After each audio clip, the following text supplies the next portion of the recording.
Bonjour à toutes, ici Olivia de la chaîne Chrétienne Glorieuse et Prospère. J'espère que vous allez bien. Sur cette plateforme, nous parlons de développement personnel, de leadership spirituel, de développement spirituel également, mais surtout comment accomplir ses destinées selon les plans de Dieu. Si ce sont des thèmes qui vous intéressent, alors allez-y, partagez, abonnez-vous, soyez un puissant actif pour cette plateforme.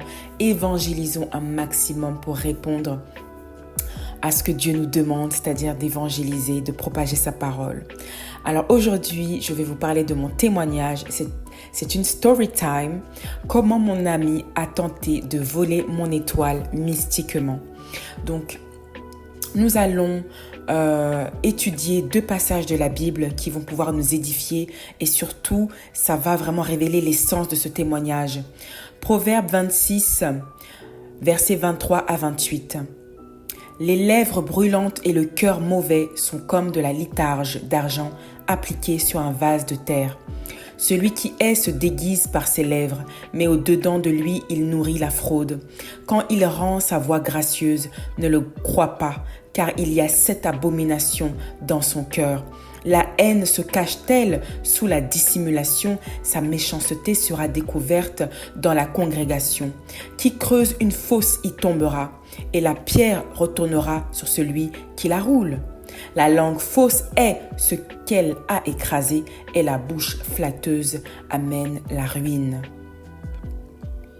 Proverbe 25, verset 17. Mets rarement le pied dans la maison de ton prochain, de peur qu'il ne soit rassasié de toi et qu'il ne te haïsse. Waouh, c'est trop puissant. Vous savez, lorsque Dieu forme des plans pour vous, il forme également les personnes qui vont accompagner ces plans. C'est ce qu'on appelle les bienfaiteurs de la destinée. Des personnes qui sont placées sur votre chemin, qui vont vous aider à accomplir le plan de Dieu. Mais le diable aussi, vous savez, c'est un ange déchu qui est malheureux et misérable. Alors il cherche des gens qu'il va pouvoir ramener dans sa ruine. Donc il veut vous envoyer des gens également, que ce soit des hommes, des femmes, pour vous détourner de vos destinées. Ainsi, vous avez un retard considérable dans vos vies, parfois même des situations dramatiques où c'est vraiment difficile de se relever. Je vous l'ai dit, pour que Dieu nous crée, il n'a pas besoin de nous. Mais pour nous délivrer, pour nous bénir, c'est toujours par quelqu'un, c'est toujours par le biais d'une personne. Nous sommes tous dans cette humanité interconnectés. Même Jésus-Christ, Fils de Dieu qui est descendu sur terre, nous a enseigné que même pour évangéliser, il allait toujours avec 2-3 personnes. Le pouvoir des bienfaiteurs de destinée. C'est très important et c'est pour ça que je vous dirai toujours, soyez en étroite corrélation avec Dieu. Dieu va toujours vous montrer le vrai visage des gens. Ah, Seigneur, vous aurez tellement le discernement que vous allez même pouvoir lire entre les gens sans même que vous n'ayez à parler. Vous allez juste observer. L'Esprit de Dieu va vous dire, cette personne-là, ne te fie pas à son sourire, ne te fie pas à ses compliments.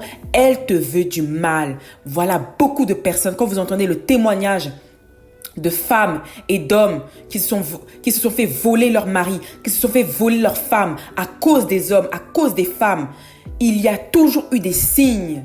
Mais écoutons-nous ces signes. Il y a toujours un signe. Quand le diable veut passer par quelqu'un pour te faire du mal, il vient jamais comme ça. Il vient toujours comme un ange. Comme un ange de lumière pour te voiler les yeux. Et parfois nous, avec notre naïveté, parfois nous, avec notre gentillesse, notre bonté, parce que quand vous êtes un élu de Dieu, vous avez le caractère de Dieu, vous avez un grand cœur, vous avez le cœur sur la main. Alors le diable se joue de vous. Et à plusieurs reprises, il s'est joué de moi à travers les autres parce que j'étais vraiment très naïve. J'avais un manque d'intelligence émotionnelle. Mais aujourd'hui, c'est une autre histoire et par mon histoire aujourd'hui, je veux vous édifier. Faites très attention. Je ne veux pas que vous soyez des paranos parce qu'un homme ou une femme de Dieu ne vit pas dans la peur. Mais Jésus nous a dit, soyons prudents comme le serpent et doux comme la colombe. Voici mon histoire. Alors, en 2014, je rencontre cette femme. C'est la femme de l'ami à mon mari. Et il y a quelques années de cela, je l'ai rencontrée. Mais voilà, on n'était pas proches. C'était mon mari et son mari qui étaient proches de très bons amis. Mais au fur et à mesure des années, elle a insisté pour qu'on soit amis. Mais quand je vous dis insister, c'est vraiment insister durement. Comme on dit dans le jargon, dans le jargon français, elle a vraiment forcé, quoi. Tu sens que c'est du forçage. Et dès l'instant où j'ai senti qu'elle forçait pour être mon amie, j'ai eu une mauvaise intuition dès le départ. C'est quelque chose que je pourrais pas vous expliquer, mais c'est comme si elle dégageait une aura négative. Quelque chose en elle m'énervait, sans savoir pourquoi. Mais quand j'étais à côté d'elle, j'étais toujours énervée. Et moi-même, ça m'étonnait. Je me disais dans ma tête, mais pourquoi je suis énervée comme ça à chaque fois que je suis à côté d'elle? Moi, je suis super souriante de prime abord avec les gens. Je suis réservée, je suis dans mon coin, mais voilà, je suis quand même ouverte aux gens, je suis souriante. Mais pourquoi avec elle spécifiquement, elle m'énerve? Je fronce les sourcils quand je suis à côté d'elle, elle dégage un truc. Et vous savez, à l'époque, j'étais pas aussi spirituelle que maintenant. Si ça aurait été aujourd'hui, avec la connaissance que j'ai, le bagage spirituel que j'ai, j'aurais compris que j'aurais même pas cherché à comprendre. Je me serais, j'aurais tout simplement pris mes distances. Mais à l'époque, non, pas du tout. Je ne savais pas, j'avais pas cette sagesse divine. Et donc mon mari, vous savez, les hommes, ils n'ont pas cette intuition féminine. Donc il me dit, Olivia, vas-y, accepte elle veut être amie avec toi, regarde comme elle insiste, etc. Et je lui disais, non chérie, il y a quelque chose en elle, je sais pas ce que c'est, mais je peux pas. En fait, je peux pas. Je ne peux pas. Au fur et à mesure du temps, j'ai fini par accepter son amitié. Il y avait une certaine proximité avec ma famille et sa famille. En ce temps-là, j'étais enceinte et elle aussi, elle était enceinte. Donc voilà, c'était comme un lien qu'on avait ensemble. Voilà, on était toutes les deux enceintes. Donc voilà, on se racontait nos grossesses, comment nos grossesses évoluaient. Je venais chez elle. En même temps, elle aussi, elle venait chez moi. Et vous savez, cette femme, c'était une immigrée en fait. Donc, je trouvais que pour une immigrée, et c'est pas pour mettre un pied, enfin c'est pas pour juger quelqu'un, mais vous savez, les gens qui sondent ce que je dis vont comprendre. Pour quelqu'un qui venait d'arriver en France, je trouvais qu'elle avait un train de vie mystique en fait. C'est-à-dire que elle avait vraiment un train de vie avec de grands moyens financiers. Et je trouvais que pour quelqu'un qui avait un travail lambda, comme tout le monde, voilà, je me posais des questions. Mais en me posant ces questions, je me disais que waouh, Olivia, il faut surtout pas juger parce que voilà, tu la connais pas et ça ne te regarde pas. Mais je sais pas, j'avais cette impression et c'était bizarre. Et à chaque fois que je me posais des questions, parce que voilà, on commençait à être en proximité, elle trouvait toujours un moyen pour éviter la question. Et elle passait à autre chose. Et ça a comme renforcé mes doutes. Mais voilà, moi je suis une personne, je laisse le bénéfice du doute. Et voilà, donc je suis passée à autre chose. Et au fil du temps, je remarquais ce qu'on dit comme dans le terme anglophone, les red flags. Voilà, les signaux noirs en fait, qui révèlent qu'une personne, comme en lien avec les versets que je vous ai cités tantôt, qu'une personne, quand elle veut quelque chose en vous, elle va toujours, le naturel revient toujours au galop en fait. On ne peut pas se cacher éternellement, tu comprends? Donc, au fur et à mesure du temps, je voyais des signaux toxiques. Il y avait constamment du drama dans sa vie. Et du coup, c'était comme un vampire en fait. À chaque fois qu'elle me bombardait de discussions sur sa vie, sur ses problèmes. Et vous voyez, il y a des gens, c'est comme des vampires en fait. Ils viennent, ils prennent votre énergie et vous êtes drainé.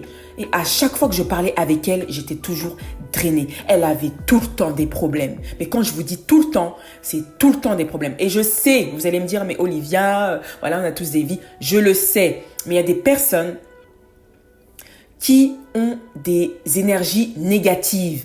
Et leur énergie négative avec votre étoile, ça n'est pas compatible. La parole de Dieu nous dit que les ténèbres et la lumière ne vont pas ensemble. Il y a des gens, ils vous bombardent de problèmes. Ils ont que des problèmes. Leur vie, c'est que du drame. C'est une énergie négative qui les surabonde. Et vous êtes drainé. Vous voyez? Et quand vous êtes un élu de Dieu, vous avez des dons. Ceux qui sont vraiment hautement spirituelles vont comprendre ce que je dis. Vous avez des dons, des talents, vous avez ce discernement-là. Vous, votre étoile, elle sert à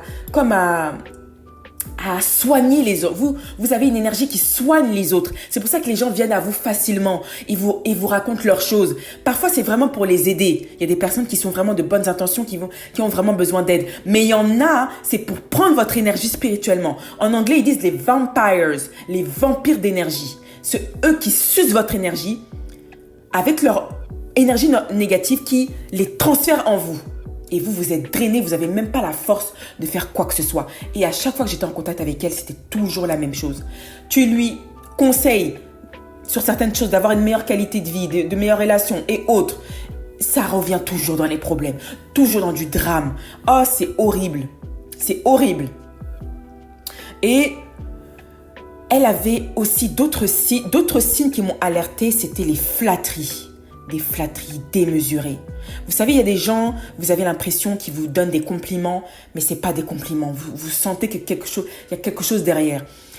Oh, Olivia, t'es trop belle. Oh, t'es trop si. Oh, tu t'habilles trop bien. Oh, mais tu vois, tu sens que c'est forcé en fait. Et limite, t'es gêné en fait. On peut dire des compliments aux gens. T'es trop belle aujourd'hui. Ah, j'aime beaucoup ta chemise. Mais pas toutes les 5 secondes en fait. C'est trop, c'est forcé. Et vous les femmes, vous savez, quand un homme il vient, il vous fait la cour, il vous bombarde de flatteries, vous sentez que c'est faux en fait. Vous voyez? C'est la même chose. Et donc, elle avait des traits narcissiques. Et je remarquais qu'elle était toujours en compétition avec moi. Si par exemple, je vais dire une chose bête, oh, je suis fatiguée. Elle va dire, oh non, moi je suis plus fatiguée que toi parce que j'ai fait ça. Si je dis, oh, mon enfant, il a commencé à marcher. Ah oui, mais mon enfant, moi aussi, il marche. Hein. Moi aussi, il a commencé à faire ses premiers pas. Tu vois? Mais tout le temps, quand je te dis tout le temps, c'est tout le temps. Ou bien des insultes sous-jacentes, pardon. Par exemple, je venais de mettre au monde mon bébé. Voilà, j'avais du poids. Et c'est du bon poids, hein, c'est du poids de la vie. Et elle me disait, oh, moi j'ai de la chance, j'ai un ventre tout plat, les gens dans la rue me draguent. Heureusement que quand elle me disait que elle a accouché, elle a une taille fine. Et je sentais que c'était un message caché qui m'était adressé. Vous voyez des choses comme ça. Et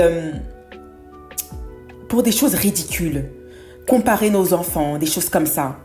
Donc, mon énergie drainée, mon mari et moi, on se disait qu'il fallait absolument prendre nos distances, autant pour son mari que pour elle. Et pendant ce temps, comme je vous disais, on était enceinte de notre deuxième enfant en même temps. Et quand j'ai accouché, j'ai décidé de couper les ponts avec elle. Waouh! Un jour, elle est venue à l'improviste à mon domicile pour absolument se réconcilier. Mais c'était incroyable. Elle a absolument voulu qu'on reste en contact ensemble. Mais absolument, c'était du forçage. Mais c'est bizarre, je voyais les signes, mais je ne prenais pas les actions qui étaient en adéquation avec ce discernement en fait que j'avais. Et peu de temps après, un jour, elle m'appelle pour me proposer de la nourriture. Olivia, j'ai fait des pâtes, je suis sûre que tu vas aimer. Laisse-moi te venir, il faut absolument que tu goûtes ces pâtes. Oh, je sais pas, j'ai trouvé ça trop bizarre. J'ai gentiment refusé. Et là, par téléphone, c'était par texto, j'ai gentiment refusé.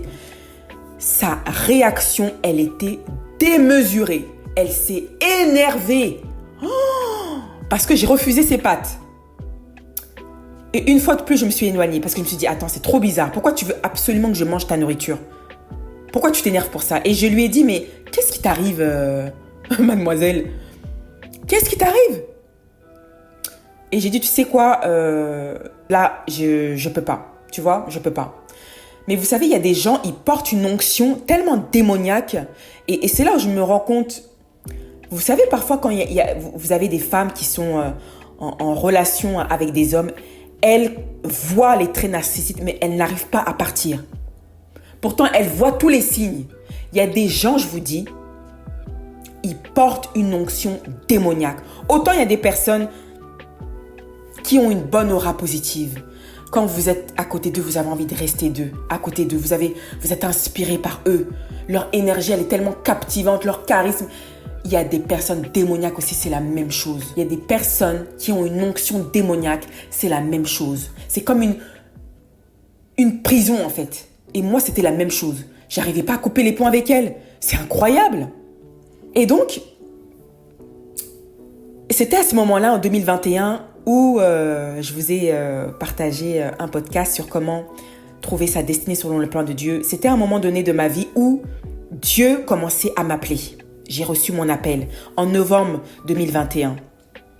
Avec cette femme-là, Dieu m'a montré un rêve. Oh my God. Dans ce rêve, j'étais dans mon appartement et elle était dehors en bas de mon immeuble. Et on était au téléphone ensemble et elle dit « Olivia, il faut absolument que je rentre chez toi. Il faut absolument que je rentre chez toi. Tu dois me laisser rentrer dans ta maison. » Et mon mari, il était à côté de moi en train de me faire des signes. « Elle rentre pas ici. Elle rentre pas ici. Tu la laisses pas rentrer ici. Tu la laisses pas rentrer dans la maison. » Et moi, je lui disais « Écoute, je suis désolée, mais mon mari, il veut pas que tu rentres chez moi. Donc, je suis désolée, mais tu peux pas rentrer chez moi. » Et elle a dit une phrase, ça c'est toujours dans le rêve, elle a dit « Il y a quelque chose en toi que je n'ai pas et qu'il faut que je récupère. Il y a quelque chose en toi que moi je n'ai pas et que je dois récupérer. » Et après, c'était la fin du rêve. Je me réveille, j'étais troublée. Je me suis dit « Mais qu'est-ce que ça veut dire ça ? Qu'est-ce que ça veut dire ?» Pendant des jours et des jours et des jours et des jours, j'ai réfléchi à ce rêve-là. Et c'est là où, en même temps, Dieu commençait à me parler en rêve, où il y avait mon appel qui me disait qu'il fallait que je sois plus proche de Dieu, en fait. En fait, c'est comme si tout se synchronisait en même temps. Et ensuite, je suis tombée par hasard, mais c'est pas par hasard, c'est Dieu qui parle, tantôt d'une manière, tantôt d'une autre. Je suis tombée sur la prédication de mon pasteur qui parlait du temple de Dieu. Dans le verset de la Bible qui dit que notre corps, c'est le temple du Christ. Dès qu'il a cité ce verset, mon pasteur, on parlait de l'importance de préserver son âme. Parce que l'âme, c'est là où siège Dieu. Notre âme, c'est le temple du Saint-Esprit. Et c'est là où, je sais pas, boum, j'ai fait le lien avec le rêve. Et c'est là où j'ai commencé à reconstituer les puzzles et où cette femme me disait qu'il y a quelque chose en toi qu'il faut que je récupère. Mais dans ce rêve, j'étais dans ma maison. Mais quand on dit maison, maison, c'est le synonyme de temple. Et temple, c'est l'âme. Donc, en fait, quand j'ai fait le lien, je me suis rendu compte et j'avais pas cette sagesse comme j'ai aujourd'hui, mais c'est l'Esprit Saint qui commençait à m'inspirer. En fait, qu'est-ce qu'elle disait? Elle disait que mon étoile qui est en moi, là, dans ma maison, donc ma maison, c'est mon âme, c'est le temple de Dieu, il faut qu'elle récupère cette chose-là. Il faut qu'elle vole mon étoile. Et c'est ce qu'elle est en train de me dire. Olivia, il y a quelque chose qui est en toi qu'il faut que je récupère. Donc, laisse-moi entrer dans ta maison. Voulant dire, laisse-moi entrer dans ton âme, je prends ton étoile et je me casse. Sauf que, comme la parole de Dieu le dit, dans le livre de Proverbes, celui qui creuse une tombe, c'est lui-même qui tombera dedans. Toute arme forgée contre toi sera nulle et sans effet. Pourtant, j'étais même pas en train de prier comme je prie aujourd'hui. Je n'avais pas cette sagesse. Mais Dieu commençait à m'appeler. Parce que Dieu se souvient toujours de ses enfants. Dès que j'ai fait ce rêve, oh my God, dès que je me suis réveillée, le jour où Dieu m'a révélé la véritable intention de cette femme, elle a cessé de me parler. C'est comme si quelque chose... Oh Seigneur, je rends grâce à Dieu. C'est comme son plan était dévoilé. Je ne sais pas qu'est-ce qu'elle a fait dans le monde mystique, mais tous ses plans détruits. Et donc, elle a commencé à m'envoyer des textos bizarres, à faire des assimilations bizarres. Olivia, tout ce que tu me souhaites, je retourne à l'envoyeur. Tu vois des mots comme ça là. C'est comme si elle cherchait à ce que je m'énerve. Mais moi, je ne tombais pas dans son piège. Elle voulait absolument provoquer une dispute parce que la parole de Dieu te dit que la malédiction sans cause n'a pas d'effet. Donc, quand même un sorcier veut te voler, il faut qu'il y ait une cause. Et la cause, c'est le péché. C'est pour ça que Jésus a dit que le soleil ne se couche pas sur ta colère. Si tu te mets en colère, ne pêche point. On peut se mettre en colère, c'est une émotion qui est humaine, mais pas au point de pécher. Il y a des circonstances où tu dois maîtriser tes émotions. Parce que quand tu te mets en colère, c'est une énergie négative, aussi nécessaire qu'elle soit pour un être humain. Ça provoque quand même une énergie négative. Et donc, elle voulait utiliser cette énergie négative pour transférer mon énergie dans son âme. Ça, c'est un enseignement pour ceux qui sont vraiment hautement spirituels. C'est pas pour les bébés chrétiens. Je suis désolée. Vous allez comprendre pourquoi je dis ça. Sauf que je ne me suis pas mise en colère. Au contraire, j'ai béni ses enfants. Je lui ai dit, tu sais, moi, j'ai pas de haine contre les gens. J'ai commencé à bénir ses enfants.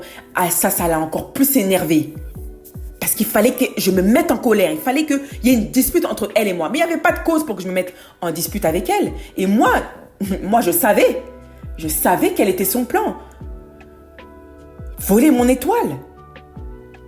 D'où cette jalousie mystique, cette compétition maladive et ridicule.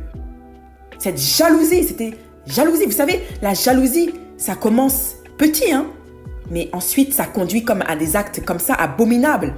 Faire de la sorcellerie contre quelqu'un pour voler son étoile. Si Abel savait que... Enfin, Abel a vu la jalousie de son frère. Mais par contre, Abel, il avait tellement un bon cœur qu'il n'a pas vu les signes de son frère Caïn. S'il aurait prêté signe, s'il aurait prêté attention aux signes de son frère, il n'aurait pas été tué. Les agents du diable, le naturel revient toujours au galop. C'est pour ça que je vous dis, faites attention. Écoutez votre intuition. Prêtez oreille aux paroles. Un jour, il y a une femme qui m'a dit, quand j'ai accompagné mon enfant à l'école, une voisine qui me dit « Oh, ça m'énerve, tes enfants, ils sont toujours bien habillés, ton fils, il est toujours bien habillé. » Et elle fait passer ça comme si c'est une blague. Mais moi, je savais, je l'ai regardé du coin de l'œil. Prêtez attention à ce que les gens disent. Écoutez. Écoutez les mots, lisez entre les lignes. Le naturel revient toujours au galop. Vous savez qu'est-ce qui s'est passé après? Ah... Il ne faut pas rigoler avec les élus de Dieu. Hein. C'est pour ça que Dieu dit « Ne touchez pas à mes oins ». Dieu lui a fait payer ce qu'elle a tenté de me faire. Elle a commencé à avoir des problèmes avec le gouvernement. Elle avait des problèmes avec la police. Et même moi, j'ai eu pitié d'elle. J'ai eu pitié d'elle. Parce que comment Dieu lui a fait payer ça? Même moi, j'ai rien compris. Et c'est là où Dieu dit dans Psaume 91 « Tu verras la rétribution des méchants ». Encore une fois, ayez une étroite corrélation avec Dieu. Ayez une étroite relation avec Dieu. Dieu va toujours vous révéler. Dieu va toujours vous révéler les gens qui vous entourent. Vous allez lire l'énergie des gens. Vous allez même voir le cœur des gens. C'est-à-dire que la personne vous parle, hein, mais vous en esprit, l'esprit vous parle et vous dit ne fais pas attention à son sourire. Elle est mauvaise. Même quelqu'un sourit avec vous. L'Esprit de Dieu va vous décortiquer tout. Donc faites attention. S'il y a une prière que je fais toujours et que je vous invite à faire, c'est de... Quand vous vous réveillez le matin, remerciez Dieu d'être en vie. Commandez le jour. Ordonnez au jour qui vous apporte toutes les bénédictions que Dieu a prévues. Jésus a dit, notre Père qui es aux cieux, que ton nom soit sanctifié, que ton règne vienne, que ta volonté soit faite sur la terre comme au ciel. Donne-nous aujourd'hui notre pain de ce jour. Notre pain de ce jour, le pain dans le monde spirituel, c'est la bénédiction. Que Dieu te donne le pain de ton jour. Et comme ça, tu détruis en même temps les plans du diable. Que tout ce que le diable a fait pendant que je dormais soit détruit. Je déracine le plan du diable. Toutes les personnes qui vont vouloir m'envoyer. Seigneur, révèle-moi le cœur des gens. Apprends-moi à lire dans l'âme des gens. Apprends-moi à lire dans les yeux des gens. Apprends-moi à lire dans les émotions des gens. Au nom de Jésus-Christ, je brise et je détruis toutes les forteresses que le diable a placées dans ma vie. Je brise et je détruis toutes les semences diaboliques. Par le sang de Jésus, je brise et je détruis. Je brise et je détruis. Tous les jours, fais cette prière, tu vas voir. Tu vas te rendre compte que les gens d'eux-mêmes, ils vont s'écarter de toi. Quand tu vois comme ça, ne dis rien. Dis-toi que c'est Dieu qui a répondu à ta prière. Ne cherche pas à poursuivre les gens. Ne cherche pas à forcer l'amitié parce que tu en paieras le prix. Si tu entends des femmes qui disent que leurs propres sœurs ont volé leur mari. Tu entends, ma meilleure amie a fait ça. Ma propre mère a fait ça. Il y a toujours des signes. Lady Sonia, sur sa page YouTube, elle a des témoignages, mais parfois même, j'ai pitié. J'ai pitié des gens qui vivent ça. J'ai pitié des histoires rocambolesques. Mais le secret, c'est d'avoir une étroite relation avec Dieu. Dieu va toujours te révéler les plans du diable. Il n'y a rien de nouveau sous le soleil. J'espère que tu as été édifié par ce podcast. Je t'invite à faire attention. Ne sois pas parano. Une femme de Dieu n'a pas peur. Mais sois prudente. Ne te fie pas aux actions des gens. Ne te fie pas à ce qu'ils disent. Écoute le Saint-Esprit. Sonde le Saint-Esprit. Et si une personne vient à toi, même si c'est un travail, même si c'est une nouvelle relation amicale, peu importe ce que c'est, un nouveau contrat d'affaires, demande, est-ce que c'est la volonté de Dieu? Est-ce que c'est la volonté de Dieu? Dieu va toujours te répondre. Il dit, invoque-moi, je te répondrai. Je te révélerai les choses les plus cachées. Ça veut dire qu'il y a des choses qui ne sont pas dans la Bible. Il y a des choses que tu dois sonder le Saint-Esprit. Dieu te révélera par la prophétie. Mais tu dois avoir les antennes levées. C'est pour ça que je vous ai dit, je vous ai sorti un podcast sur comment être séduisante. Une femme séduisante dans son énergie féminine. Pas séduisante au terme où on veut plaire à l'homme à la gente masculine. Ça n'a rien à voir avec ça. Et d'ailleurs, vous allez comprendre pourquoi. Une femme qui est dans son énergie féminine, c'est une femme qui écoute son intuition. C'est une femme qui sait écouter. Soyez de ces femmes qui écoutent. Écoutez les comportements. J'ai pas dit regardez les comportements. J'ai dit écoutez. Écoutez. L'écoute active va vous sauver de beaucoup de choses. Soyez bénis mes chéris, mes élus de Dieu. Que Dieu vous bénisse et on se retrouve à la prochaine vidéo. Bye!